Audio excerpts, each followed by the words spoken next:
ક્યાંનું મનાણું તું નવું સ્કૂટર લેવું તારા માટે નવું સ્કૂટર લેતો આવ્યો ક્યાં હે હા બહાર પડ્યું મસ્તી નું સ્કૂટર છે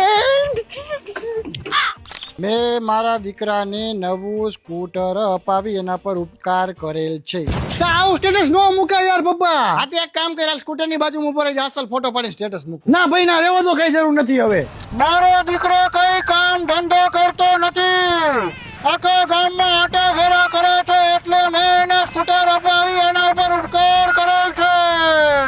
એ બબલા આય તો બોલો કાકા તું દેવનો ભાઈબંધ છું ને હા. હું એનો પપ્પો છું ખબર છે. જો મેં એને નવું સ્કૂટર અપાયું બધા ફ્રેન્ડ સર્કલમાં જાહેરાત કરના કે દેવના પપ્પાએ એને નવું સ્કૂટર અપાવ્યું ને એની માથે ઉપકાર કરેલ છે વાંધો બરોબર ને હા. જવા દે હાલ આમ જાતો તું આમ જાતો તો આ પપ્પા તમે શું આખા ગામમાં ઠંડેરો પીટો કે મને નવું સ્કૂટર લઈ દીધું એમ શાંતિ રાખ મીડિયા વાળા આવ્યા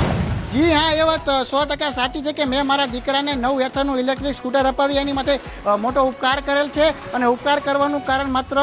બેટરી અને લુક જ નહીં પણ જ્યાં સુધી તમે સ્કૂટર વાપરો ત્યાં સુધી સારામાં સારી સર્વિસ મળે છે 350 થી વધારે સર્વિસ સેન્ટર છે અને એથર વાળા વોરંટી આપે છે કે 8 વર્ષની અંદર ક્યારે પણ એમની બેટરી હેલ્થ 70% થી નીચે નહીં જાય અને 10 મિનિટના અંતરે તમને ચાર્જિંગ સ્ટેશન મળી જાય છે એટલે શું મારા દીકરાને આખા ગામમાં આટા ફેરા કરવા હોય ને તો વાંધો ન આવે સમજ્યા આ બાપા તમે સ્કૂટર પાછું દે દો મારે નથી જોતું પાકું ને હા પાકું ફાઇનલ હા શૈલેષભાઈ ક્યાં હા તો કહું તમારે સ્કૂટર પાછું દેવા આવું આ 2 દિવસનું કીધું તું પણ અડધા દિવસમાં જ કામ પૂરું થઈ ગયું